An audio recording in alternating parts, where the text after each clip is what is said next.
5, 4, 3, 2, 1. Buenas tardes, soy Rosalba Mejía, directora del Museo de las Constituciones de la UNAM, y les doy la bienvenida a esta séptima mesa del Coloquio Nacional, el primer constitucionalismo local en México 1824-1827, que hemos organizado con el objetivo de conmemorar el bicentenario de las primeras constituciones locales en México y a través de ello propiciar la reflexión y el diálogo en torno a los procesos constituyentes seguidos en los 19 estados que reconoció la Constitución Federal de 1824 en su artículo 5 y que concluyeron con la promulgación de sus primeros textos fundamentales. Estos documentos jurídicos delinearon el naciente federalismo mexicano y contribuyeron a la formación de la república que existe hasta el presente. Por ello, en este coloquio destacamos los aportes del primer constitucionalismo local para reconocer la forma en que las primeras constituciones de esos 19 estados de la República Mexicana expresaron en el ámbito local los principios de soberanía, división de poderes y derechos ciudadanos, entre otros aspectos. Este coloquio inició el 21 de noviembre del año anterior, mes en el que se publicó la primera constitución estatal, que fue la del estado de Jalisco en 1824. Está integrado por 12 mesas y terminará en julio del presente año. En cada una, especialistas de todo el país reflexionan sobre los antecedentes de la creación del Estado, los procesos constituyentes locales, las primeras constituciones y su relación con el federalismo de la Constitución de 1824 y los principios fundacionales de la nación. Para complementar la conmemoración de estos bicentenarios, presentamos la exposición temporal Integrar la Federación, las primeras constituciones estatales 1824-1827, que podrán visitar durante el primer semestre del año aquí en el museo, en el Centro Histórico de la Ciudad de México, recinto histórico que fue el lugar en donde se redactó y promulgó la Constitución de 1824. Les invito a que vengan a conocer. Agradezco a quienes han aceptado nuestras invitaciones para formar parte de esta actividad académica de divulgación y especialmente el día de hoy la generosa participación de los doctores Mario Rafael Vázquez Olivera y Armando Méndez Zárate, que nos acompañan en esta mesa. Dejo el micrófono a la doctora Jessica Colín, investigadora del museo, para continuar con esta presentación. Sean todas y todos bienvenidos. Buenas tardes a todas y todos. Les damos la más cordial bienvenida al Museo de las Constituciones. Muchas gracias, maestra Rosalba Mejía Albarrán, directora del museo. Continuamos con el programa de conferencias dedicadas a las primeras constituciones estatales de México y, como ya señalaba la maestra Rosalba Mejía, en esta ocasión nos acompañan dos excepcionales historiadores, el doctor Mario Vázquez Olivera y el doctor Armando Méndez Zárate, a quienes agradecemos su participación y que presentarán respectivamente una ponencia sobre la historia de la anexión de Chiapas a la República y una ponencia sobre la Constitución de Chiapas promulgada el 19 de noviembre de 1825. Chiapas es la entidad protagonista en la mesa de hoy, donde conoceremos un proceso formativo en términos jurídicos y político-territoriales también, vinculado con las disputas entre la anexión y la separación de Chiapas, que antes de ser un estado de la República se declaró libre e independiente de México. Y como por el voto de poco más de 96,000 habitantes, esta entidad aprobó integrarse a México en septiembre de 1824, dando comienzo a un proceso formativo eminentemente constituyente por el que el Estado se formó o plasmó, mejor dicho, los principios federales en la primera ley fundamental del Estado en noviembre de 1825. Y ahora, sin más preámbulo y para conocer la trayectoria histórico-jurídica de este proceso formativo, a propósito del bicentenario de la primera Constitución de Chiapas, me permitiré presentar a nuestro primer ponente. El doctor Mario Vázquez Olivera es investigador en el Centro de Investigaciones sobre América Latina y el Caribe de la UNAM, se especializa en historia de Chiapas y Centroamérica, participa en el Consejo Consultivo del Acervo Histórico de la Secretaría de Relaciones Exteriores y es miembro correspondiente de la Academia Salvadoreña de la Historia. El libro Espacios Diversos, Historia Común, México, Guatemala y Belice, la formación de una frontera, del cual es coautor, recibió el premio Francisco Javier Clavijero del Instituto Nacional de Antropología e Historia a la mejor investigación en historia y etnohistoria en 2007. Sus principales líneas de investigación versan sobre la historia de las relaciones México-Centroamérica entre los siglos XIX y XX, historia de Centroamérica y Chiapas durante el siglo XIX y la guerra civil y cambio político en Centroamérica en el siglo XX. El doctor Mario Vázquez presenta la ponencia sobre la historia de la anexión de Chiapas a la República. Bienvenido y muchas gracias, doctor. Adelante, por favor. Muchas gracias, Jessica. Bueno, agradezco mucho la invitación que me hizo el Museo de las Constituciones, su directora Rosalba Mejía. Mucho gusto, y me complace mucho también estar aquí en compañía de el doctor Armando Méndez Zárate, destacado investigador de estos temas y gran amigo también. Supongo además que yo estoy aquí en calidad de telonero del doctor Armando, puesto que él va a hablar de manera particular específicamente sobre la Constitución de 1825. Cabe anticipar, lo digo, no, quizá él no se, bueno, no, quizá él no lo diga, pero que es un tema del que hay muy poca investigación. Así que lo que va a presentar el doctor Armando es realmente pues, un avance importante, digamos, novedoso. Hay ahí un campo abierto a la investigación que él está desarrollando. Bueno, voy a compartir pantalla para hacer esta exposición utilizando el PowerPoint. Díganme por favor si se ve bien. Hola, hola. Aún no la vemos. ¿No ven la presentación? Todavía no. Caray. Pues yo le dije compartir pantalla, no. Compartir pantalla. Perdónenme mi torpeza. Ahí va. Ya está ahí. Ahora sí, ¿verdad? Sí, gracias. Si puede, exacto. Sí, estoy en eso. Ok, Gracias. excelente. Muy bien. Bueno, la idea es explicar cómo Chiapas, que era una provincia de la vecina Capitanía General de Guatemala, llegó a formar parte de la República Mexicana y integrándose a la República justamente en 1824, año en que en México se está redactando la Constitución y promulgando la Constitución Federal. Es decir, me voy a centrar en este punto, es decir, cómo una provincia de una entidad vecina llega de pronto a integrarse al proceso constituyente de México. No exactamente al proceso constituyente, pero sí al proceso de conformación de la República Federal. Ok. Bueno, yo voy a mencionar dos aspectos. Hay muchos más aspectos, pero el tiempo no nos da para entrar en todos los, digamos, todas las ramificaciones que tiene este tema.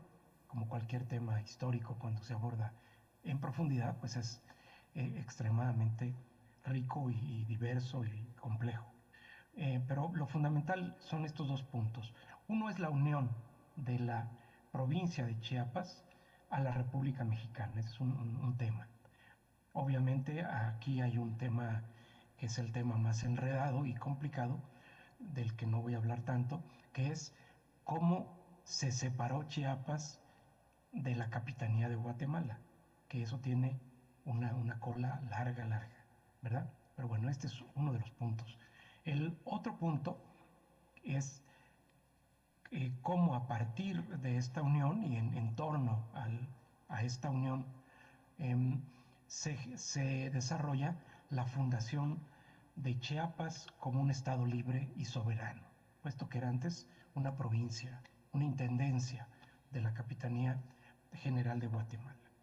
Entonces son dos procesos muy importantes, el movimiento, llamémosle, de segregación territorial e incorporación a México, y el proceso político de conformación institucional que da lugar precisamente al establecimiento de un Estado libre y consiguientemente a la formación de una constitución estatal. En este proceso vamos a señalar tres grandes procesos o factores. Uno es la convergencia de intereses entre el Estado mexicano y los intereses de grupos de la élite en Chiapas. Una observación al respecto: cuando hablamos de la convergencia de intereses del Estado mexicano, estamos hablando de un momento de nacimiento del Estado mexicano. Podría pensarse cómo es que tan temprano ya se puede hablar de intereses del Estado mexicano. Bueno, pues sí, desde 1821, en que se instituye el Estado mexicano, se manifiestan con claridad intereses de Estado, y estos tienen que ver con la economía, la política, las relaciones internacionales y desde luego el control territorial. Y en ese sentido, pues Chiapas, como todas las provincias del Reino de Guatemala, entran en la mirada del naciente Estado mexicano. Otro punto es el protagonismo de los liderazgos locales. En esta coyuntura crítica de la proclamación de la independencia, se abren espacios para que los distintos grupos de la élite, en general de la población o de la ciudadanía en las provincias, pero aquí estamos hablando de segmentos de élite que van a participar en la toma de ciertas decisiones fundamentales. Bueno, se manifiestan puntos de vista, opiniones, intereses, desde luego, que se contraponen a veces o que divergen, y también en algún momento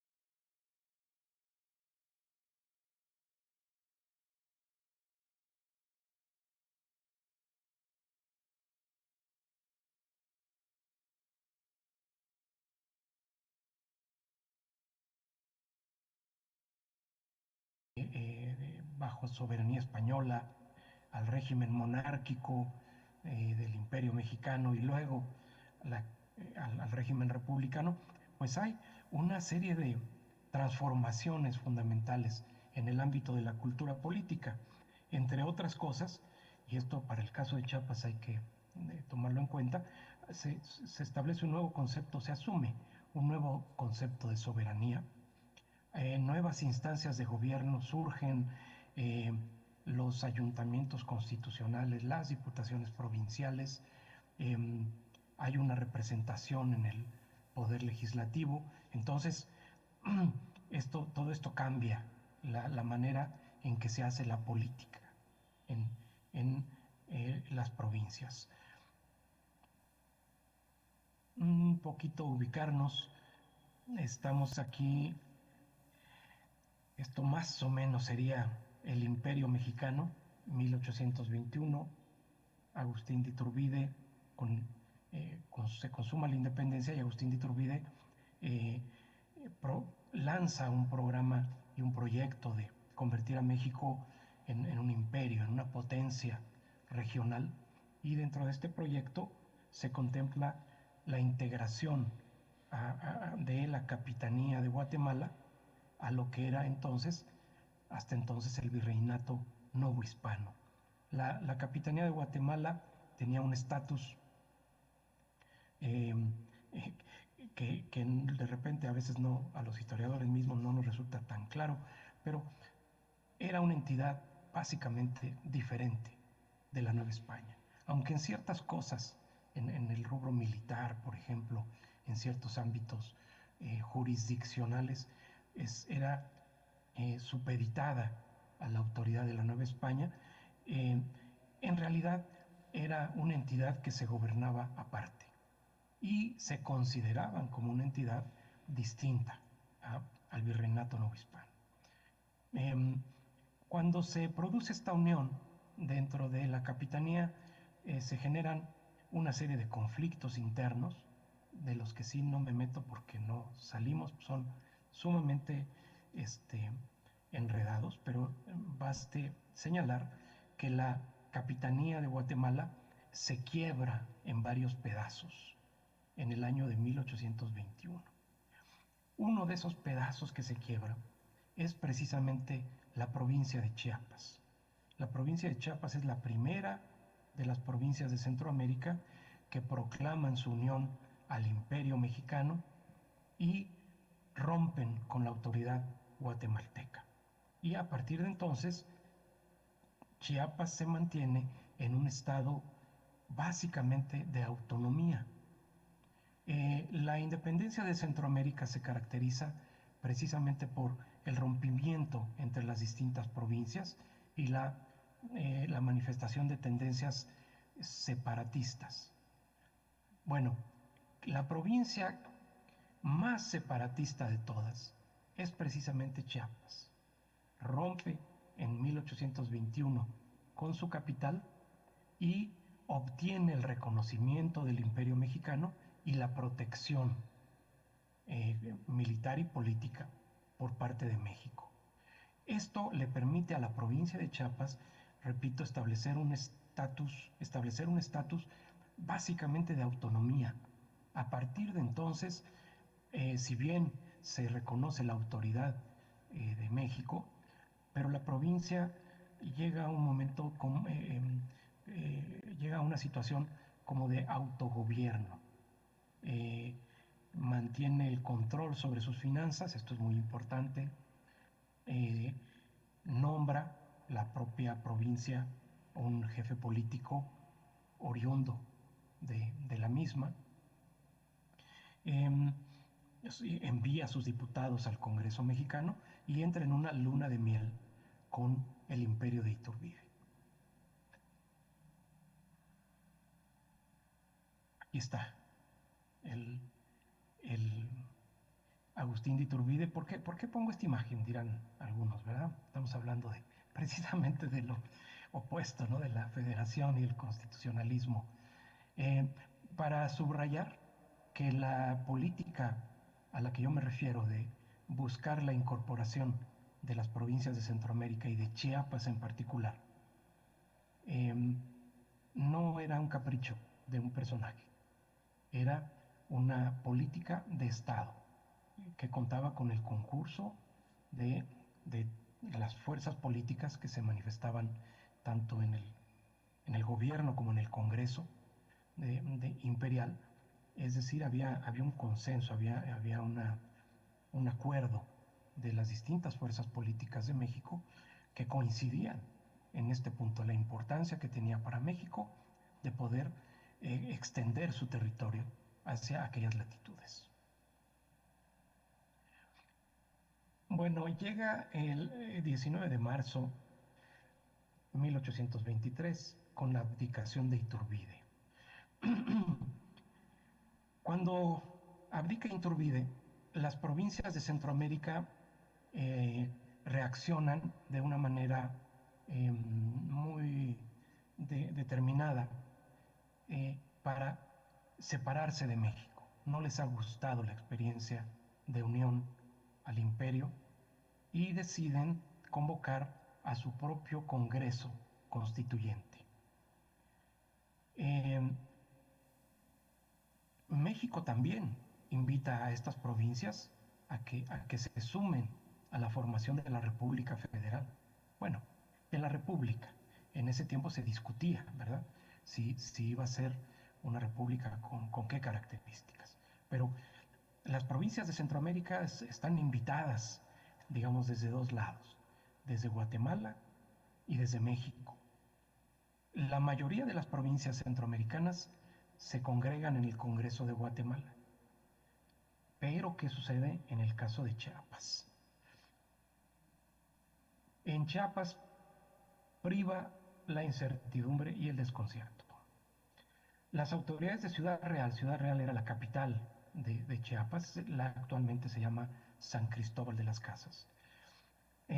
Las autoridades de Ciudad Real que han estado de luna de miel con Iturbide desconfían de los que derrocaron a su benefactor, ¿verdad? Entran en una gran duda, porque también rechazan a las autoridades guatemaltecas. Y hay un lapso en que estas autoridades, que son quienes pues, controlan los órganos de gobierno de la provincia, quedan así un poco en el vacío. En ese momento, dirigentes de otras ciudades pequeñitas, ¿verdad? Chiapas era una provincia, cabe señalar, un poco poblada, con sus ciudades eran muy pequeñas. Entonces, cuando hablamos de élites chiapanecas, hay que tener idea también de que estamos hablando de pequeños grupos de, de poder que tampoco es que tuvieran gran acumulación de riquezas, ¿verdad? Paréntesis. Bueno, el ayuntamiento de Tuxtla, la actual Tuxtla Gutiérrez, actualmente capital de Chiapas, declara en ese momento que los pueblos de la provincia, se entiende, podían considerarse libres y absueltos de juramento de fidelidad que habían prestado al emperador. Por eso decía yo que había ahora un nuevo concepto de soberanía. Lo que está diciendo Tuxtla es, ahora que ya se fue el emperador, los pueblos, cada ayuntamiento de Chiapas, recupera la libertad para decidir soberanamente el destino que quieran seguir. Por lo mismo decía, corresponde a los ayuntamientos constituidos por los pueblos como garantes del orden, la paz y la tranquilidad, encabezar la reestructuración del cuerpo social, con miras a ejercer del modo más digno los derechos imprescriptibles de hombres libres. Aquí estamos viendo ya un lenguaje diferente, ¿verdad? Este es un lenguaje ciudadano, es un lenguaje del ciudadano libre que se ve ante la coyuntura de explorar una nueva forma de organización política que apunta con toda claridad, y esta va a ser la posición de Tuxtla, al establecimiento de un Estado precisamente libre y soberano que pueda unirse con otros estados bajo un pacto federal. Eso lo va a sostener Tuxtla en esta coyuntura.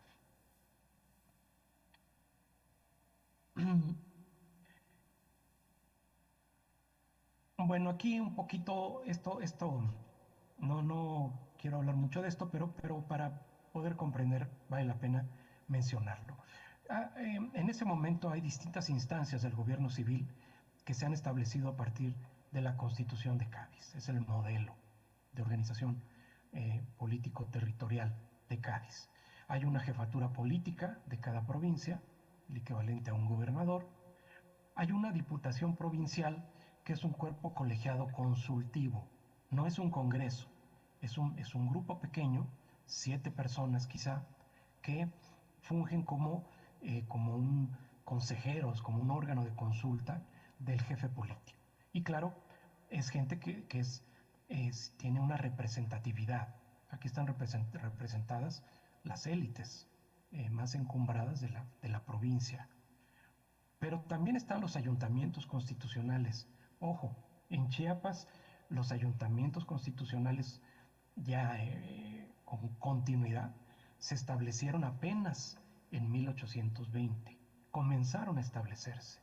Para 1823 se han establecido una cantidad de ayuntamientos en la provincia, pero no todos los que debieran ser.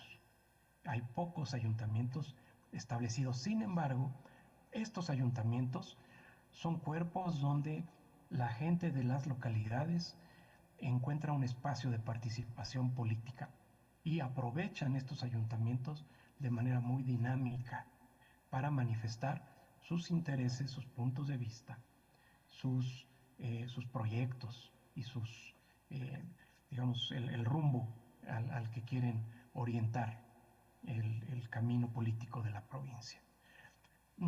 A su vez, y esto es importantísimo para el caso chiapaneco, existen divisiones administrativas llamadas distritos, partidos o subdelegaciones. Se usan de manera indistinta en este caso.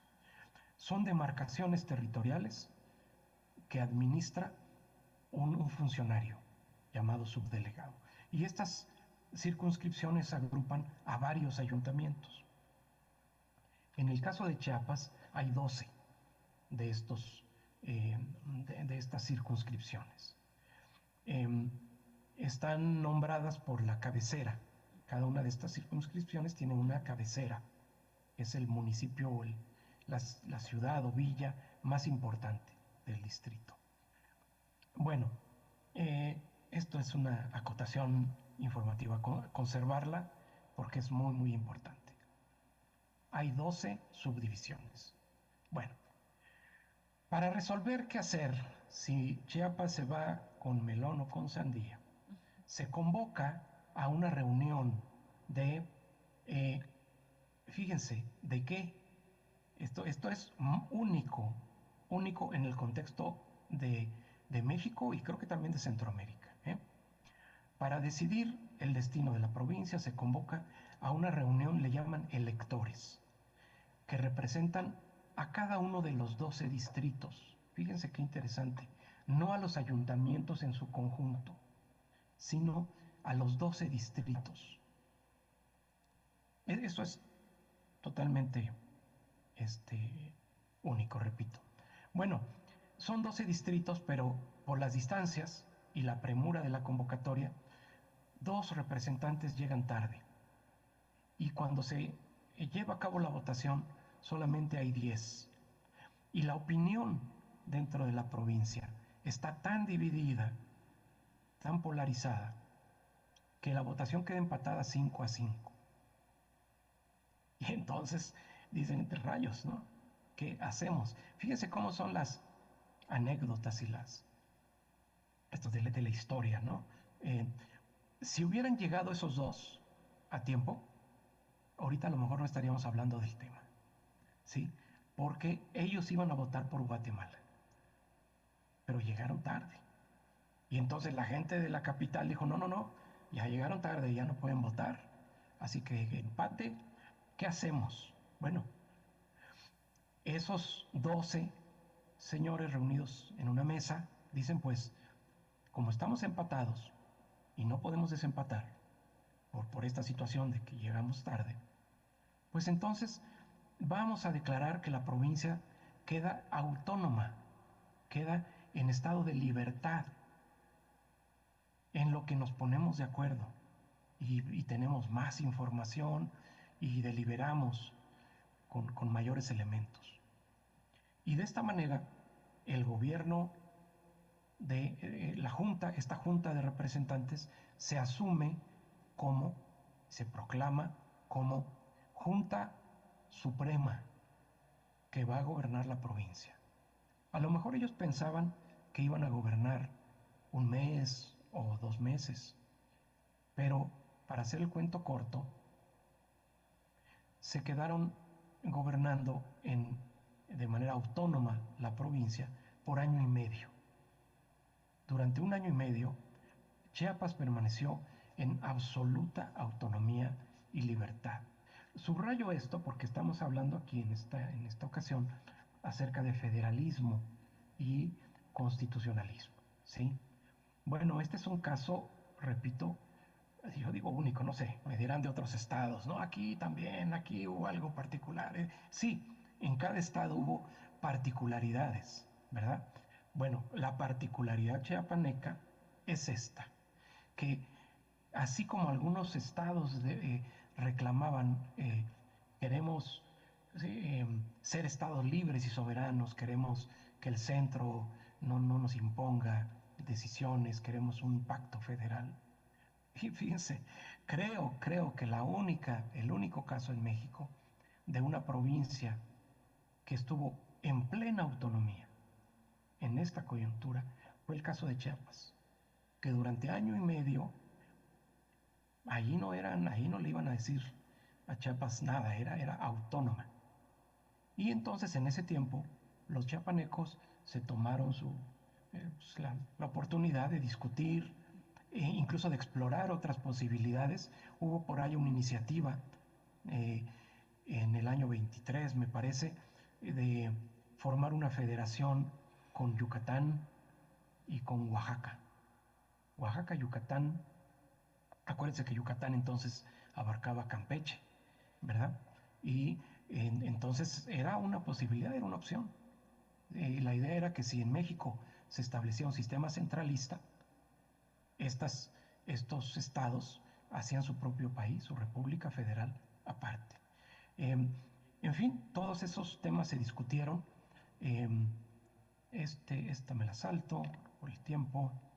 Un poquito, les voy a contar esto muy rápido, por cuestiones de tiempo. La división en torno a si unirse a México o unirse a Guatemala se prolongó todo ese tiempo. Había partidarios en uno u otro sentido. ¿Por qué?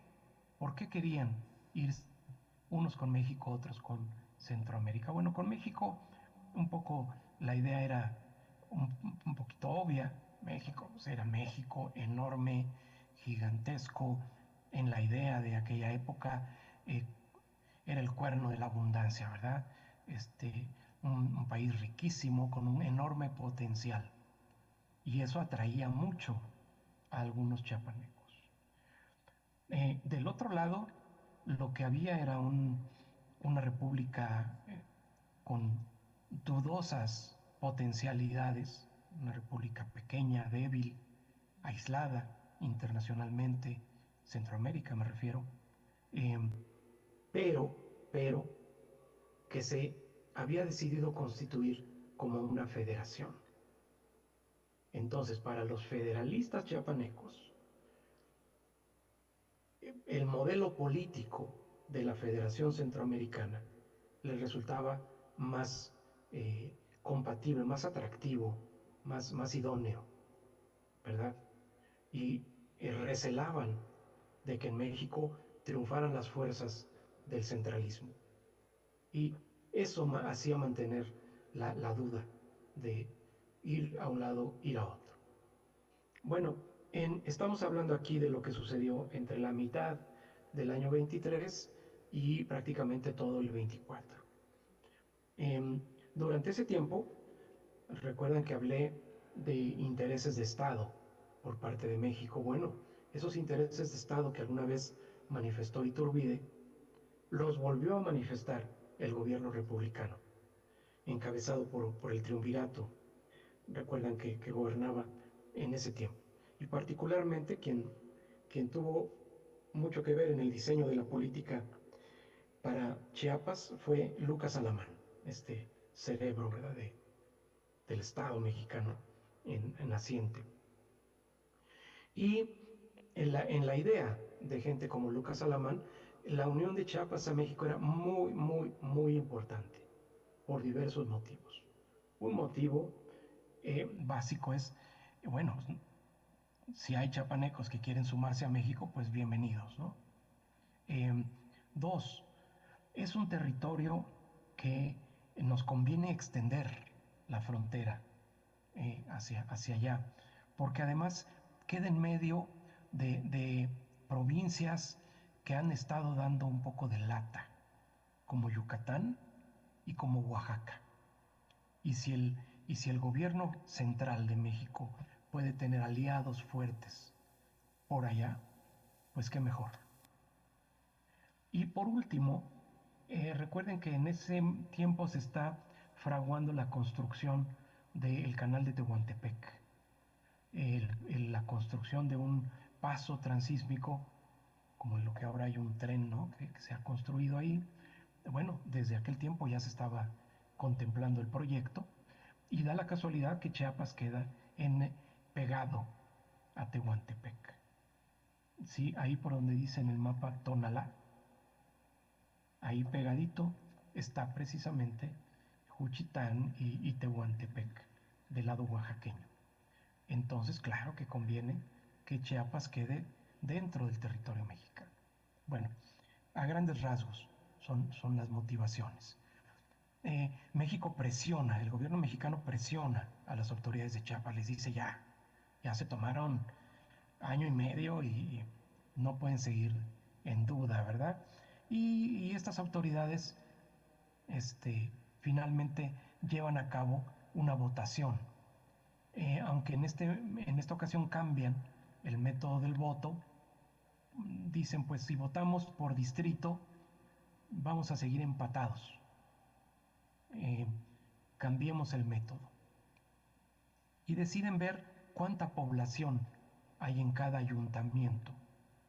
Y entonces hacer votos por ayuntamiento, pero no un voto por cada ayuntamiento, sino el voto de cada ayuntamiento es el número de habitantes del mismo. Si en un ayuntamiento viven 5,000 personas, bueno, son 5,000 votos, ¿verdad? Y de esta manera se hace la consulta con los ayuntamientos y eso es lo que en Chiapas se denomina el plebiscito. Y tomando en cuenta los censos que se usaron, que después ya se vio que no eran precisos, ¿verdad? Estaban un poco inflados. Los votos dieron este resultado.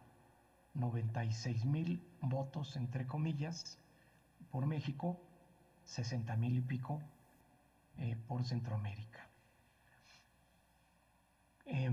Sobre esta base se decretó el 14 de septiembre la unión de Chiapas a México.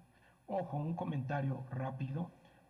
Puede ser un mecanismo raro, muchas veces los historiadores han debatido y han juzgado si fue un método realmente democrático o si los padrones que se emplearon eran correctos o incorrectos. La verdad es que todo el mecanismo, los diferentes métodos que se intentaron en esta coyuntura eran novedosos. En esa época no había nada escrito al respecto. La democracia, lo que hoy llamamos democracia, era una idea apenas. No había una práctica sostenida. Es gente quizá que por primera vez en su vida fue a votar, ¿sí? Entonces, pues bueno, si lo entendemos históricamente como era, como ensayo y error, bueno, pues es un ensayo sumamente interesante, una manera de resolver de manera ciudadana un problema gordo de política. En otros casos, en otras provincias de América Latina, esto se resolvió a balazos, ¿verdad? Por la fuerza, a partir del surgimiento de un caudillo o una fuerza militar. En el caso de Chiapas se dirimió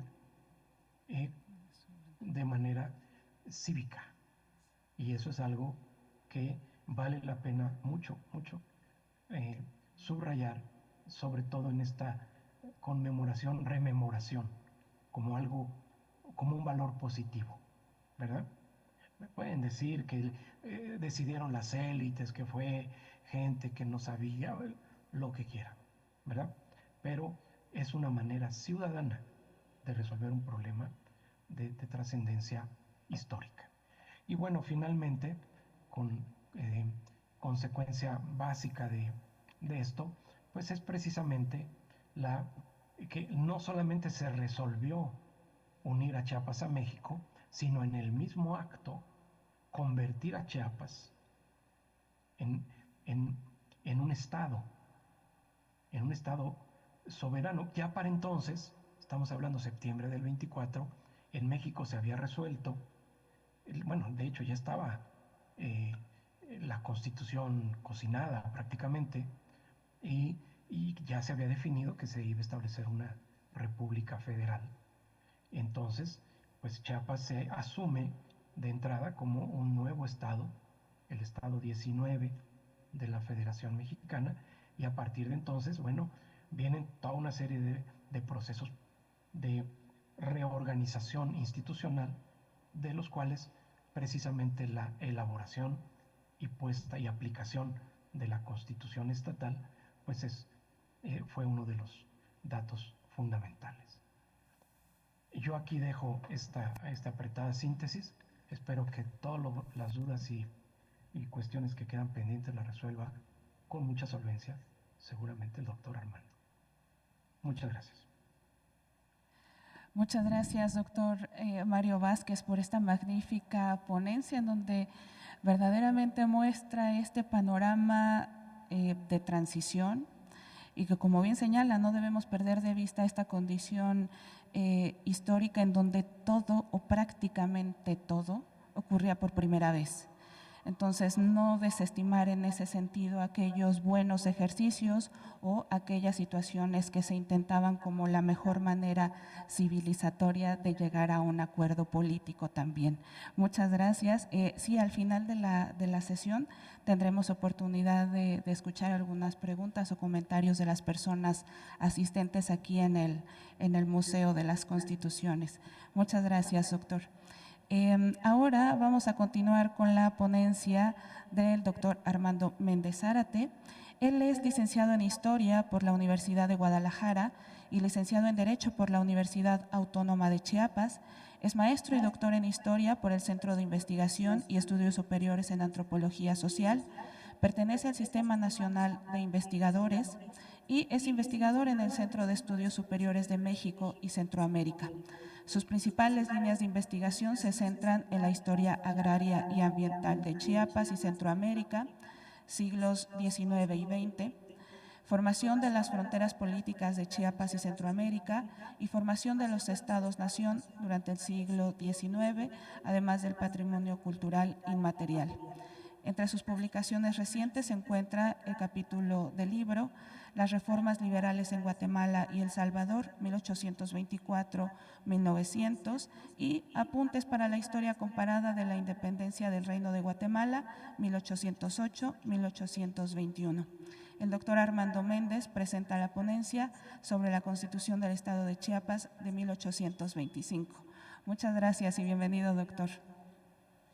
Muchísimas gracias, Jessica, y bueno, también gracias por la invitación a la doctora Rosalba Mejía, directora del Museo de las Constituciones, y también presentar mis disculpas por no estar en presencial en estos momentos compartiendo con ustedes. Me hubiera gustado muchísimo hacer el recorrido de la exposición temporal permanente que está en el museo y sobre todo también pues compartir, ¿no? Pero bueno, de momento a la distancia pues podemos compartir en estos momentos esas apreciaciones. Y bueno, más ahora con el doctor Mario, que me dejó la vara muy alta y pues nada de telonero, doctor, al contrario.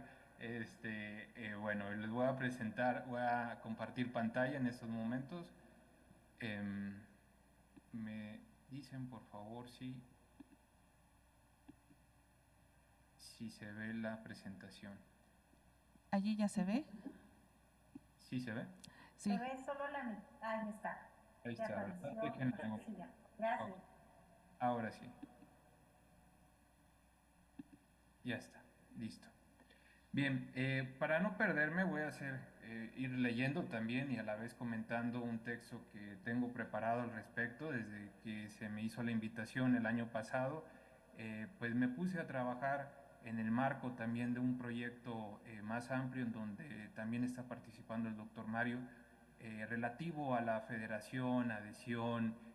Ahí estamos todavía discutiendo qué ocurrió en términos conceptuales también e históricos con esta agregación de Chiapas a México en 1824.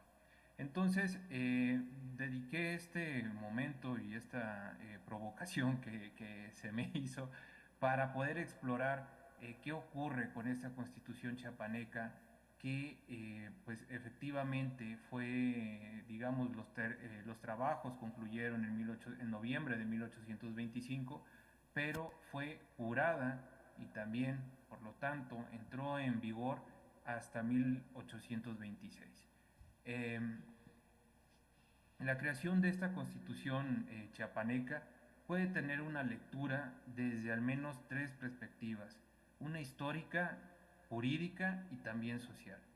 En este orden voy a ir abordando los diferentes tres elementos para resaltar en el texto, que fue redactado en un contexto histórico pues bastante especial, consistente en el proceso característico de la independencia del Reino de Guatemala en 1821 y la posterior incorporación de Chiapas a México en 1824. No me voy a detener porque pues, el doctor Mario ha hecho una excelente presentación, ubicándonos sobre todo en el contexto y la problemática en torno a la independencia de Chiapas y también, por consecuente, la del Reino de Guatemala, y cómo la suerte que tuvo este Estado federal mexicano ya hacia 1824. El proceso entonces de esta creación de la Constitución chiapaneca la ubico como un punto de arranque en la incorporación como tal del Estado federal chiapaneco, aprobado ahí el 12 de septiembre, pero sin embargo oficialmente lo que estamos observando, hay una creación de una festividad, de una fecha cívica que se ubica hasta el día 14 de septiembre de 1824, y de hecho actualmente pues se sigue celebrando como por lo grande, ¿no? El Estado más mexicano, la mexicanidad chiapaneca se sigue o tiene su origen en este punto. En este momento entonces vamos a ubicar cómo a partir de que ocurre esta, retomando en donde dejó el doctor Mario este proceso histórico, en septiembre de 1824 se instala un Congreso Constituyente. Sin embargo, la elección como tal se va a dar a partir de diciembre de 1825. En el periodo de septiembre a diciembre todavía va a estar la Junta Suprema Provisional, digamos, actuando, va a nombrar un gobernador interino con Cebadúa, y este va a estar ahí presente hasta que se nombra o queda electa la Asamblea Constituyente con 11 miembros. Si bien recuerdan, en este proceso también que nos comentaba el doctor Mario, hay 12 partidos, pero aquí hay un partido que tuvo bastantes dificultades en el proceso de la incorporación, adhesión a México, que fue el Soconusco. Entonces, quedan electos 12 diputados, mientras que se resuelve otra vez en el mientras qué va a ocurrir con la condición del Soconusco, que durante 1825 pues se va a llegar a un acuerdo. Sin embargo, de momento no se nombra un diputado proveniente de Tapachula, sino que quedan 11. Las elecciones para este primer congreso chiapaneco pues esperaron hasta este mes de diciembre, y la Junta Electoral se encargó no solamente de la elección del Congreso Constituyente, sino que también de los 2 diputados federales que se iban a representar a Chiapas en el Congreso Federal. Estos fueron el capitán Joaquín Miguel Gutiérrez, que también es otra historia por contar durante la primera mitad del siglo XIX, y el presbítero de Tapachula, José Yauer y Castillo, que también es otro personaje pro-mexicano en esta historia de pues conflicto, controversia en torno a qué adscripción político-administrativo va a tener Chiapas con respecto a México. En ese momento, entonces, la Junta Provisional, que desde septiembre estaba funcionando como primera autoridad del Estado, cedió su puesto para la instalación de esta nueva Asamblea Constituyente, que va a ocurrir en diciembre, y que va a entrar en funciones el 5 de enero de 1825. Se va a instalar en la capital, en Ciudad Real, que es actualmente San Cristóbal de las Casas, y este primer congreso pues estuvo formado, tuvo, digamos,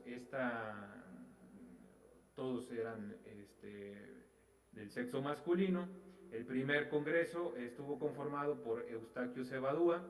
Él era párroco, cura de Ocosocuautla, muy cerca de un pueblo muy cerca de Tuxtla Gutiérrez, que también, entre otros, además de ser presbítero, tenía otro tipo de actividades, como ser comerciante y terrateniente, también en la zona de Cintalapa y Coita o Cozocuautla.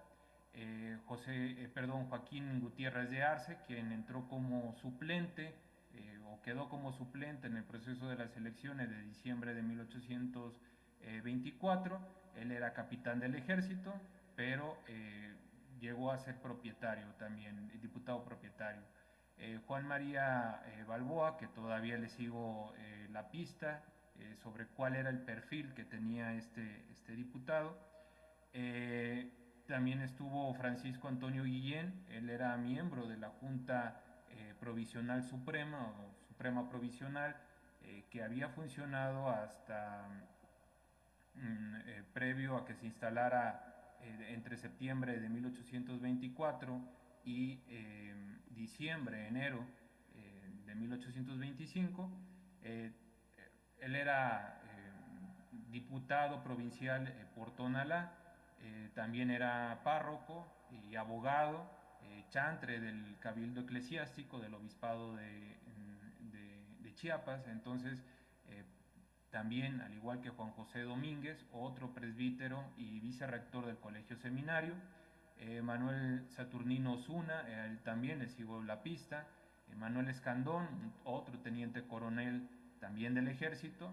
Y Juan Crisóstomo Robles, subteniente del ejército y miembro también de la Junta Provisional Suprema, en este caso por Palenque, y también tenía entre sus otras actividades ser comerciante.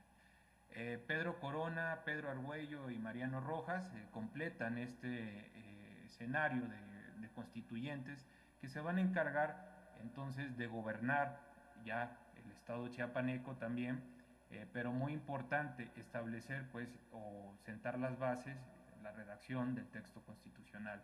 Como podemos apreciar, en el momento en el cual pues me puse a revisar quiénes eran los integrantes, pues fue que me lancé una serie de preguntas de, bueno, a qué se dedicaban, qué intereses tenían, de dónde provenían y sobre todo cómo influyeron o qué intereses tuvieron para llevarlos en la redacción o a la redacción de la Constitución. Ahí fue donde pues hice voy haciendo, desglosándolos también, observándolo, sobre todo su carrera previa. Muchos de ellos habían tenido o tuvieron experiencia, si no es que la mayoría, en estas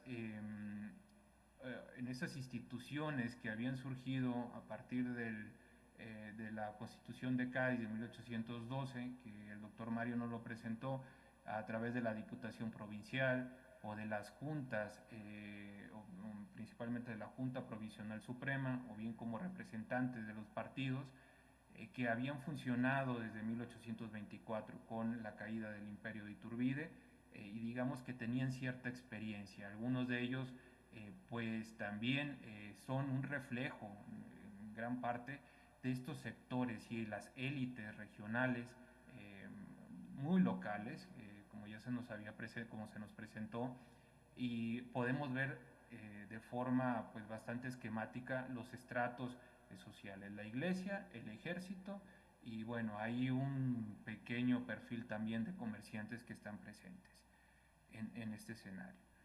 Los trabajos de la constituyente chiapaneca estuvieron encabezados por una presidencia de Eustaquio Cebadúa y por Joaquín Gutiérrez de Arce como vicepresidente, y dos secretarios, Manuel Escandón y Juan Crisóstomo Robles. Sus trabajos estuvieron previstos para que duraran solo un año, previendo que el 20 de febrero de 1826 fueran a concluir. Una vez concluida o terminada la labor de la redacción de la Constitución, se debía llamar nuevamente a elecciones para instalar lo que sería la segunda legislatura constitucional. El origen de la mayoría pues, de estos diputados radica en la Iglesia Católica, y en sus instituciones, sobre todo puestos dirigentes eclesiásticos de la curia, del obispado, y en la Junta Suprema Provisional, que meses atrás pues había declarado la incorporación de Chiapas a México. El Congreso Constituyente, además de arreglar la Constitución, gobernó mediante decretos. Desde el primer día de su instalación, aunque de momento desconozco la existencia de los debates de estos diputados sobre puntos particulares en discusión en torno a ciertos artículos, a partir de los decretos y su naturaleza sería posible inferir hasta cierto punto las preocupaciones y ocupaciones de estos diputados sobre los diferentes ramos de la administración estatal y las problemáticas puntuales del Estado chiapaneco, los cuales se estaba enfrentando. Al respecto, sí quisiera mencionar que durante el periodo en el cual se instala la constituyente, que es el 5 de enero de 1825, hasta que concluye las labores, que esto fue por ahí del 17 de febrero de 1826, este Congreso Constituyente generó al menos 67 decretos y concluye con el último, digamos, haciendo el corte previo a la Constitución o después de la Constitución, con el reglamento para prestar el juramento de observancia a la Constitución. ¿Cuáles son los ejes en los que va a estar girando las actividades de estos diferentes decretos que se están haciendo? El más importante que alcanzo a observar o que he alcanzado a observar es el que tiende al Poder Judicial, sobre todo en los nombramientos de jueces para los pueblos, los jueces de letras y la organización de los juzgados. El otro es el gobierno interno, concretamente los ayuntamientos. Y finalmente los temas fiscales en torno a la capitación, las contribuciones, la recaudación de impuestos, los presupuestos, el asunto de la organización de las tesorerías, etc. Entonces vamos a observar cómo aquí se va desdibujando un poder ejecutivo, como estamos acostumbrados en un sistema presidencialista. En el caso de Chiapas, ya incorporado plenamente a la federación, vemos cómo el Congreso Constituyente está gobernando Chiapas a base de decretazos. Y decretos y decretos y decretos. En total fueron 67 los que van a estar ahí presentes y son ellos los que están discutiendo. Entonces, aquí faltaría observar y hacer ese cruce para ver cómo estos decretos se incorporan hasta cierto punto como artículos de la Constitución en 1826, ya cuando queda concluida, o bien si forma parte o formaron parte de las discusiones para irlos, no sé, perfilando y también ir organizando. El texto que finalmente fue sancionado por los diputados el 19 de noviembre de 1825, entró en vigor con toda su solemnidad hasta el 18 de febrero de 1826. Sin embargo, esto en parte por los periplos para su impresión, pues se tuvieron que llevar a una imprenta San Juan Bautista allá en Villahermosa, que fue editada por el impresor José María Corrales. Pues en Chiapas aún no funcionaba o no estaba plenamente este servicio. Todavía faltarían unos años para que Fray Matías de Córdoba la instalara, y bueno, y esto forma parte también como una anécdota. Sin embargo, es importante que se apunte. Era la manera en la cual el Estado, y sobre todo el Estado naciente en Chiapas, podía hacer llegar bandos, circulares, reglamentos, incluso el propio texto constitucional a los diferentes pueblos, ayuntamientos, cabeceras de partido, para que se pueda jurar y hacer, digamos, el proceso legítimo como tal de reconocimiento de este texto como ley suprema, y por lo tanto lo que implica constitucionalmente que se esté reconociendo un texto que forma parte de una nación y de un Estado. La Constitución cuenta con un preámbulo que es bastante interesante, desde de autoría desconocida, no está firmada, pero sí está asignada por esta mesa directiva de esta constituyente, y entre los aspectos más destacados consiste el reconocimiento de que hay una crisis económica en el Estado, ¿sí? Y la importancia también de la reconstrucción de un Estado con instituciones. En Chiapas estaba verdaderamente en una situación económicamente crítica, sin recursos económicos, sin instituciones judiciales, de ahí quizá que los primeros o el grueso de estos decretos por los cuales estuvo gobernando el Congreso Constituyente o estuvo emitiendo, tendieran hacia este ramo de la administración pública. El comercio pues estaba sumamente deprimido, y ellos también argumentaban, no hay en este estado sin policía ni educación. De esta forma, ellos veían que la Constitución tendría la atribución de reconstruir el Estado a partir, siempre, esto va a estar remarcado en todos, tanto en los decretos como en el propio texto constitucional. Me llama mucho la atención cómo usan y emplean el lenguaje de decir, queremos un texto que se adecue a nuestras realidades y necesidades. Y en este sentido, el texto, como fundamento legal y también positivo, le daría estabilidad al Estado y pues, forma a todo este entramado de andamiaje institucional. Además de reconocer que el trabajo sería constante, pero en este punto sería una partida, pues los diputados chiapanecos intentaron o aspiraron a crear un texto original, rechazando, y cito, una ciega imitación a otros textos constitucionales de otros estados. Quizás lo que sí les quedó muy claro fue la necesidad de resolver las circunstancias propias, en una clara referencia al constitucionalismo, en su definición clásica, referente a la búsqueda en este intento de establecer pues un imperio de la ley para limitar el poder político, aunque sí se destacó el espíritu republicano, representativo y federal. Creo que también ese es otro punto que los constituyentes o los que estaban organizando, los que tenían los hilos del poder en ese momento, y relacionándolo con este proyecto que también en el 1823 tuvo un eco sobre formar una federación con Yucatán y Oaxaca, y incluido Chiapas, creo que sí tenían bastante claro que querían o que aspiraban hacia un modelo de gobierno federal.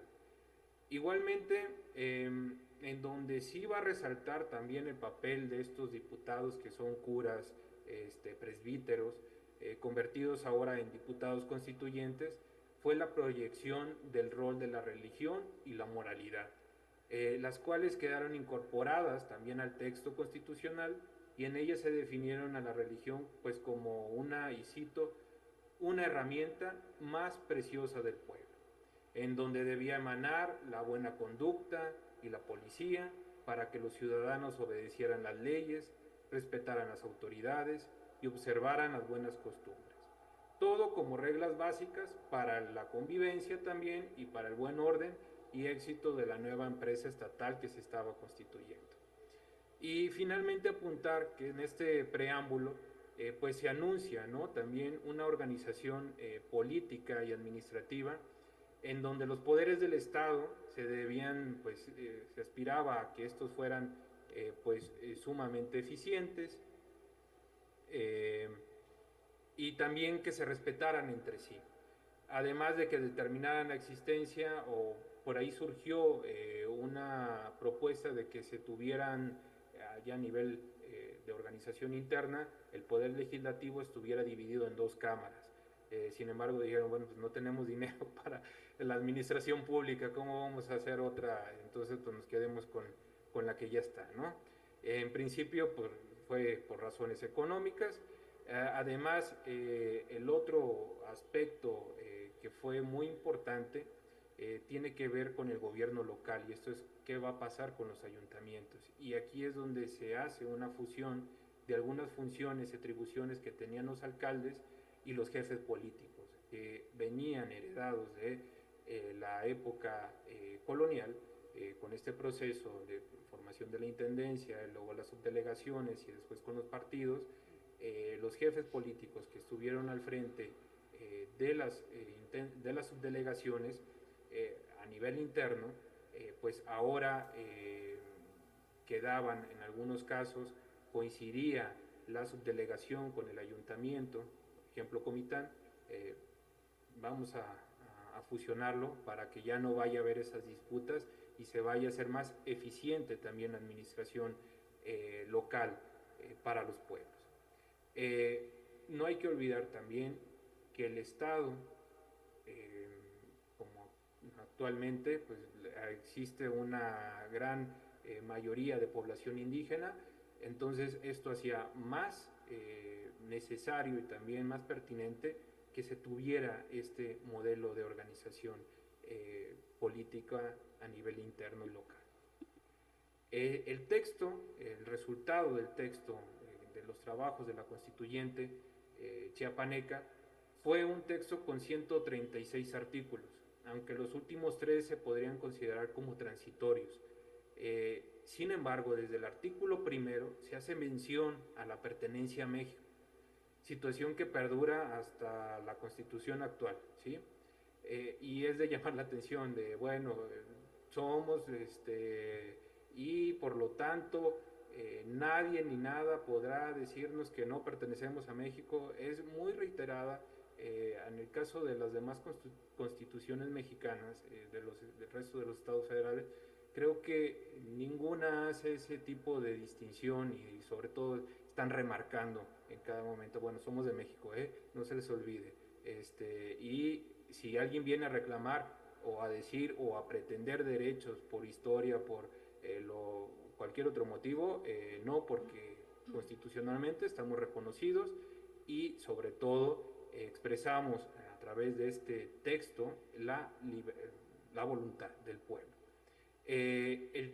Los artículos se organizan en 4 títulos y 22 capítulos. Sin embargo, el título primero me parece particularmente interesante porque remarca la división, la forma de división territorial del Estado. El papel de la religión, obviamente, debía de haber estado,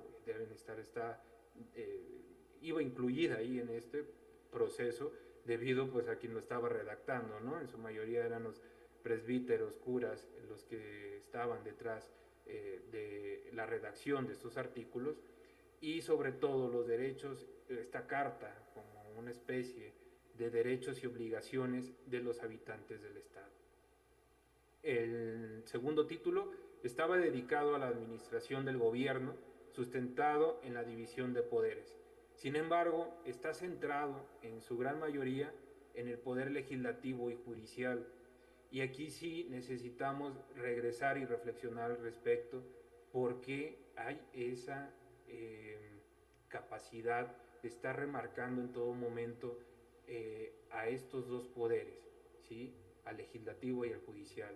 Cuando estamos acostumbrados en una historia, digamos, un tanto de bronce y a nivel historiográfico, a siempre remarcar el papel de la figura del gobernador, del poder ejecutivo. ¿Qué pasó aquí? ¿Por qué o en qué momento cambió este tipo de discursos? Cuando se estaba proyectando la capacidad, o se proyectó la capacidad del poder legislativo o de los cuerpos consultivos también, como una experiencia previa, hubo la Diputación Provincial, aunque no tuvo funciones legislativas, como lo mencionó el doctor Mario, pero sí consultivas. Sin embargo, el legislativo y el judicial, como fuentes fundamentales de organización del Estado, pues están aquí desde este momento. Entonces, ¿en qué momento o cuándo fue que cambia, se traslada el poder hacia un ejecutivo más fuerte? Por su parte, el tercer título se va a dedicar al poder ejecutivo, sobre todo tratándolo de limitar en las funciones. Por eso es que digo que tiene mayor peso los otros dos poderes sobre este. Y finalmente, el último se enfoca en el gobierno político de los partidos y los ayuntamientos. Los partidos que vienen de la época colonial, los 12 partidos, aquí se menciona el Soconusco, aunque todavía está en veremos, no está del todo claro qué va a ocurrir con este territorio. Va a ser hasta 1842 cuando un ejército enviado por Santana pues termina obligándolos, ¿no? Y rompe la neutralidad de ese territorio, retornándolo a el territorio chiapaneco como actualmente está. Aunque la historiografía chiapaneca ha remarcado que el texto constitucional de 1826 tuvo ideas y principios de orden liberal y conservador al mismo tiempo, podría apuntarse a que atendió a ese principio anunciado por los constituyentes locales, sobre todo de regresar y resolver las necesidades locales antes de tener una partida ideológica concreta que la podamos identificar claramente. También la Constitución de Chiapas de 1826 representa una valiosa contribución al constitucionalismo mexicano al demostrar la capacidad de los estados, en este caso Chiapas, para adaptar los principios federales a sus propias realidades, más aún al tratarse del único territorio que se adhiere a México por voluntad propia, en cierto sentido, y con manteniendo ahí algunas comillas, lejos de ser una simple réplica también de la Constitución Federal de 1824, tiene sus particularidades que se separa, no la copia como tal, pero los principios, sobre todo de representación, de república y sobre todo de federación, pues sí, ahí están como valores. Y el texto chiapaneco destaca también por su enfoque pragmático. ¿Debido a qué? A que está buscando soluciones concretas a las problemáticas que se están estableciendo en el Estado, sobre todo de forma muy clara a la crisis económica, a la falta de infraestructura institucional, por ejemplo, a la organización interna territorial de los partidos y la organización de un gobierno eficiente. Por eso es que también argumento que tenemos que regresar para poder entender esta Constitución a los decretos que está generando el Congreso Constituyente desde enero de 1825 hasta el último que se crea. En total serían 66 los decretos que deberíamos de centrar nuestro punto de análisis para poder entender todo este proceso. Y uno de los principales aportes también conceptuales de esta Constitución es su énfasis en la construcción estatal desde una perspectiva local. Esto refleja una temprana manifestación del constitucionalismo, es decir, la idea de que las normas fundamentales deben de responder a las condiciones sociales, económicas y políticas de cada entidad. Otro aspecto fundamental, ya para ir cerrando también, fue la integración de la religión y la moralidad, como ya lo había remarcado. Estos como pilares del orden público, en un contexto donde pues, los curas van a tener y siguen teniendo durante las décadas siguientes un papel protagónico, tanto en la redacción de leyes como en la revisión de las mismas, que ya están.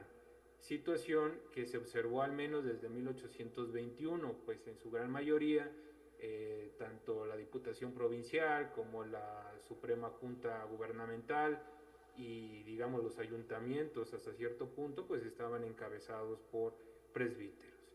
Y también nos lleva a replantear la importancia de este sector social, la cual también debemos de atender con más atención antes de recurrir a las figuras de bronce creadas por el Estado-Nación a lo largo de la historia, que nos lo presentan acá como protohombres, protohéroes, etc.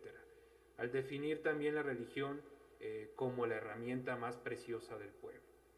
La Constitución consolidó una visión en la que la autoridad política y el orden social estaban íntimamente ligados a los valores religiosos, estableciendo un precedente en el constitucionalismo chiapaneco. Por otra parte, el modelo de organización política y administrativa de la Constitución de 1825-26 anticipó debates posteriores sobre la estructura del gobierno en estados con una población mayoritariamente indígena. No hay que perder de vista este elemento. Y curiosamente, pues no están presentes a lo largo del texto. Al establecer medidas como la fusión de funciones entre alcaldes y jefes políticos, sobre todo para garantizar la gobernabilidad en el nivel local. Este enfoque, basado en la necesidad de atender las particularidades locales, influyó en la evolución de la organización estatal en Chiapas y en la manera en que el federalismo mexicano abordó la diversidad territorial y poblacional que en los años siguientes pues se va a remarcar. En la Constitución del 25-26 no solo sentó las bases legales para la estabilidad de Chiapas dentro de la Federación Mexicana, a través de la legitimidad política. Ya nadie discutió si seguía perteneciendo a Guatemala o si permanecía en México. Este debate, aunque va a seguir hasta la definición de la frontera política en 1881, pues bueno, también ejemplificó la importancia del constitucionalismo, un principio clave en la evolución jurídica de México, al menos hasta su vigencia, cuando el régimen centralista en 1838 pues la abandonó, ¿no? Y curiosamente en este año, en 1838,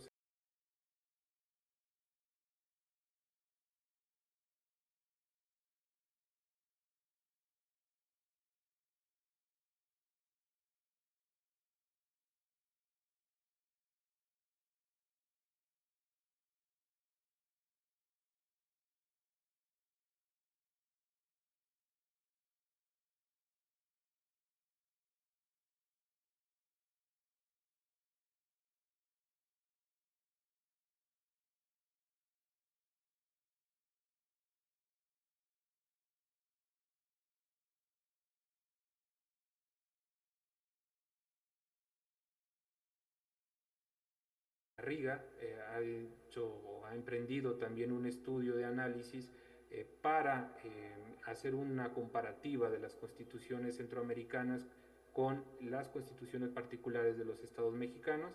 Entonces, me parece que son buenos puntos de partida para iniciar discusiones de historia comparada también y de análisis jurídico, de historia jurídica comparada en estos espacios. Este es el legado de la Constitución chiapaneca y sobre todo que estamos ya próximos también a revisar y a regresar al proceso de bicentenario de la Constitución en noviembre de este año y el próximo con su entrada en vigor, pues sí sería interesante que fuéramos discutiendo ya de forma más puntual en esta agenda de investigación que se ha ido delineando, para poder también aportar a la historiografía y sobre todo al entendimiento y análisis del proceso de construcciones del Estado y de las instituciones chiapanecas que tanto necesitamos, estos análisis de perspectiva un poquito más amplia principalmente. Y bueno, pues yo aquí la dejo y no sin antes agradecerles también esta invitación y bueno, pues quedamos a sus órdenes para escuchar ahí comentarios también. Muchas gracias, doctor Armando Méndez, por esta magnífica presentación, una ponencia muy clara que también orienta posibilidades de análisis para el futuro, ¿no? Estos temas en realidad no se agotan, existen todavía múltiples fuentes por ser analizadas, integradas y además trabajadas en diálogo con otras realidades sociopolíticas, sociojurídicas y socioculturales de la propia República Mexicana y bueno, no se diga más allá de las fronteras de lo que hoy, o en ese momento mejor dicho, 1824 se entendió como una naciente nación mexicana. Pues muchas gracias, doctor. Ahora pues le daría el uso de la voz a las personas que están aquí en el museo por si tienen alguna duda, alguna pregunta, algo que quieran comentarle a los ponentes.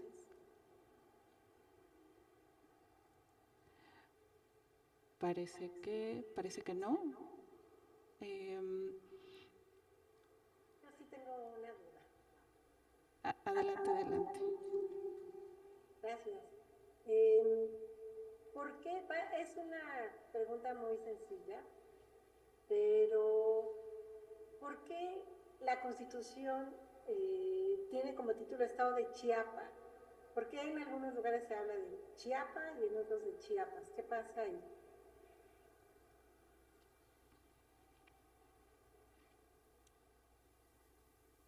Doctor Armando es la persona idónea para contestar A estas ver, preguntas tan difíciles. sí, bueno, Chiapa es una población aquí cercana a Tuxtla Gutiérrez. eh, fue uno de los lugares de mayor también resistencia, pero no se retoma el nombre de Chiapa debido pues que también no tenían el gobierno de Chiapa o las Chiapas. Generalmente los vamos a encontrar ahí, pero no nos está refiriendo al poblado, sino como al estado en general, pero no tiene mayor implicación, salvo del uso político que se le estaba empleando para denominar el espacio territorial en ese momento. No sé, doctor Mario. Bueno, el tema es así híjole, de rastrear, ¿no? Algunos historiadores o cronistas han tratado de dilucidar esto. En,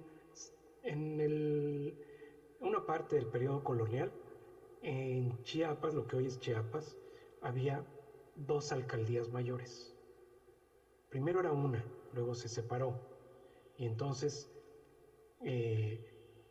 una y otra eran las 2 alcaldías de las Chiapas. O sea, era como una pluralización, ¿no?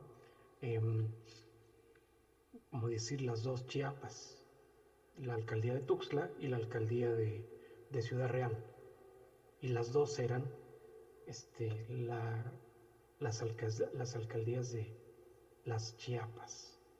Sí, esa es como me parece, la genealogía. Luego, cuando se forma la intendencia, a finales del 18, se juntan las 2 alcaldías, más el Soconusco, que era un territorio aparte, y se le llama, ¿no? Bueno, es la intendencia de Ciudad Real, y se le continúa llamando la provincia de las Chiapas. Pero ciertamente en algunos documentos se habla de Chiapa, como en referencia a toda la provincia, pero de esta manera, sin la S. Así son formas del idioma, ¿no? de aquel tiempo. Gracias, doctor. Muchas gracias. Yo tendría una pregunta para cada ponente y las dos, digamos que cercanas. Si en este proceso de coyuntura de separación, de unión de Chiapas a la República o en su proceso también de independencia y autonomía, se tiene constancia de la participación indígena en este proceso histórico. Esa sería una para el doctor Mario Vázquez, y la otra pregunta para el doctor Armando Méndez va en este mismo sentido de atención a la población indígena en relación con la promulgación, la publicación de la propia Constitución más allá del español. Es decir, si además de tener esta edición publicada en español, ¿se le dio alguna otra edición traducida o si se tiene constancia también de haberse elaborado algún catecismo político justamente con este enfoque pedagógico de explicar la Constitución a una población sumamente diversa? Muchas gracias. Bueno, el tema indígena es un punto que siempre sale como pregunta y es muy lógico, ¿verdad? Siendo Chiapas un estado de gran mayoría de población indígena, un una provincia donde la población calificada como española era minoritaria, y que hay un antecedente que en 1712, o sea, 100 años antes de estos procesos, se produjo un levantamiento indígena en los Altos de Chiapas. Fue bastante violento y sobre todo fue muy violenta la represión contra el levantamiento. Hubo una gran matacinga ahí de indígenas rebeldes. Y desde entonces parece que queda en la provincia una idea, bueno, que ya de por sí existía, ¿no? De digamos, segregacionista, que se expresa, fíjate, en 1820 hay un documento muy clarito que lo dice de manera muy, muy clara, del ayuntamiento de Ciudad Real, es decir, la mera élite de la provincia, donde se dirigen a España y les dicen, en pocas palabras, oigan, ¿saben qué? Eso de la Constitución de Cádiz no nos gusta tanto, ¿verdad? Porque hablan ustedes de igualdad ciudadana. Y es que no entienden que aquí, en esta provincia, en realidad hay dos naciones diferentes, los españoles y los indios. Y son dos naciones enemigas. Los indios están solamente pensando a qué hora van a acabar con nosotros. Y nosotros estamos pensando que nos van a aniquilar los indios, ¿sí? Bueno, esto refleja mucho la mentalidad profunda, ¿no? De las personas de los dirigentes que precisamente tomaron la decisión. Todas estas decisiones fueron decisiones de alguna manera cupulares. En alguna manera, en ciertos momentos muy, muy particulares, estas cúpulas recurrieron como para mostrar músculo en sus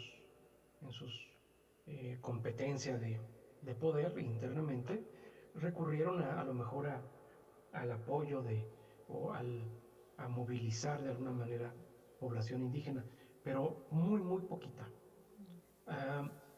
Le tenían demasiado temor a la población indígena y no quisieron involucrar a esta población ni como carne de cañón, ni como fuerza de miliciana, ni como nada.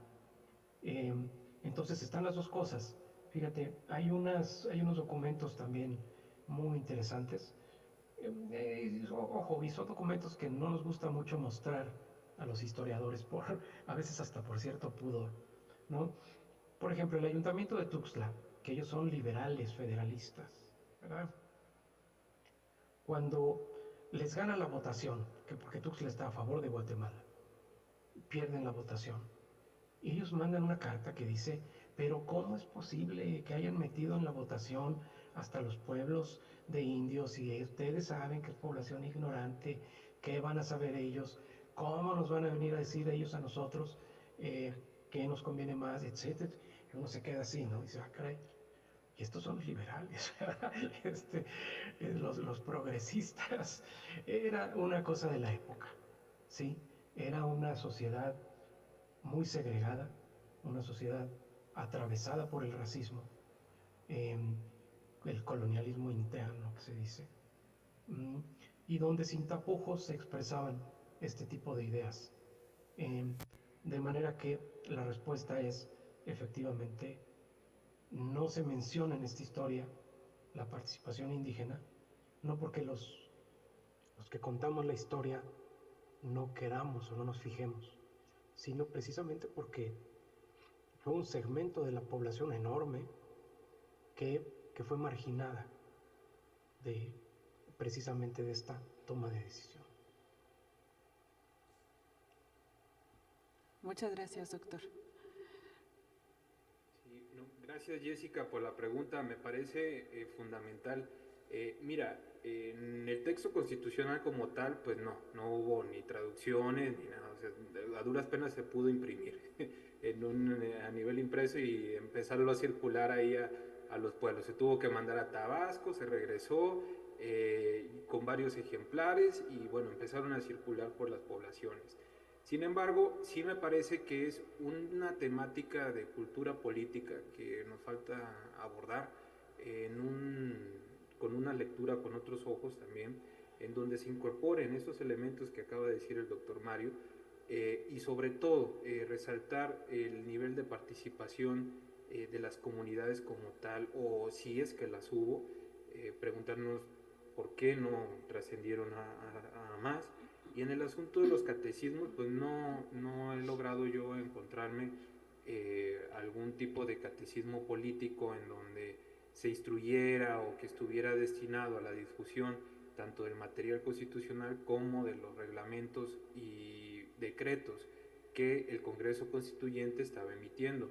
Lo que sí es posible rastrear y que me he encontrado reiteradamente en el archivo de la diócesis del San Cristóbal, que es el obispado de Chiapas, es como desde 1823, cuando se instala la Junta Suprema Gubernativa, a los diferentes párrocos que están en los pueblos se les envía a través de cordilleras estos mensajes, la información de qué es lo que está ocurriendo con, por ejemplo, con los planes, con las juramentaciones de fidelidad y obediencia tanto al gobierno mexicano como a la Junta y posteriormente otra vez primero al imperio, luego a la Junta y luego al gobierno mexicano y al gobierno federal, a través de que se les anunciara en las misas,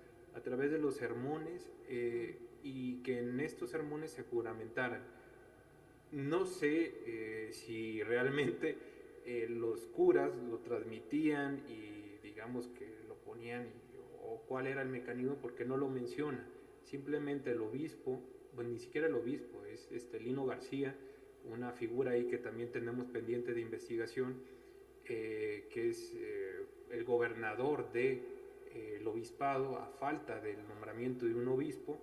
Él envía estas circulares en cordilleras de los diferentes planes y que se juran, y incluso la Constitución así circuló por los pueblos para que fuera anunciada a través de estos sermones y juramentada también por la población, pero no hay más información o no has logrado detectar más información al respecto que dé cuenta de cómo era ese proceso y si realmente pues en este caso cuando llegaba a los pueblos indígenas pues se tenía conciencia, o hasta qué grado, hasta qué punto había conciencia de qué era lo que estaban jurando o tenían ante sí.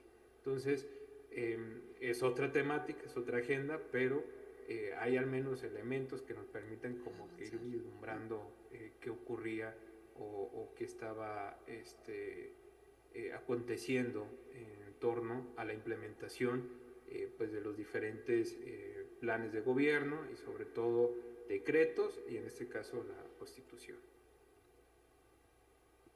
Sí, muchas gracias, doctor. Y pues sí, resulta muy interesante, por lo menos para la documentación que se tiene en Ciudad de México en estos primeros años constitucionales, esa labor de explicar la Constitución se les asignó a los abogados de la ciudad. Entonces, también resulta muy relevante cómo hay personajes, hay sectores de la población que funcionan como vehículos de conocimiento, pues en realidad de formación de la población respecto de estos documentos fundamentales. Pues muchas gracias a ambos por su tiempo, por la generosidad de su conocimiento compartido, de sus reflexiones, por supuesto a quienes nos acompañan aquí en el Museo de las Constituciones, quienes siguen la transmisión a través de los canales de difusión del museo. Les agradecemos su asistencia y les recordamos que esta sesión y las anteriores del programa pueden consultarse en el canal de YouTube del museo, que es Museo de las Constituciones UNAM. Asimismo, les invitamos a que nos acompañen en la siguiente mesa del coloquio el próximo jueves 10 de abril a las 5 de la tarde, con la participación del doctor Óscar Cruz Barney, que presentará una ponencia sobre la Constitución de Chihuahua de 1825, y el doctor Emanuel Rodríguez Vaca, con una ponencia sobre la Constitución de Puebla, también de 1825. Les esperamos y les agradecemos, como siempre, su asistencia. Muy buena tarde. Muchas gracias, buenas tardes también. Buenas noches, cuídense mucho. Gracias. Armando, abrazos. Doctor Mario, ¿qué tal? Muchas gracias a los dos. Qué alegría verlos a la distancia. Esperemos que tengamos coincidencia.